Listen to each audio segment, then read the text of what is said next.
kubarikiwa vitakavyotokea mwezi wa 10. Kwa mbinu zao vinakuja kutokea tofauti na mwezi wa 10. Anasema kosa mbarikiwa ni kukemea matapeli, ambapo anakuita ni matusi, ila hao ni wanaotegwa. Danieli alimwambia Nebukadneza, hilo liloliza wachawi haliwezekani isipokuwa kwa nabii kama mimi.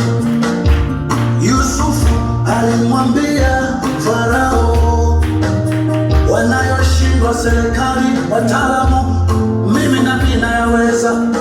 Na sisi hapa usalama wa taifa, polisi, serikali wanasema kwamba hatujui nani anateka watu na wanaotekwa wanapelekwa wapi.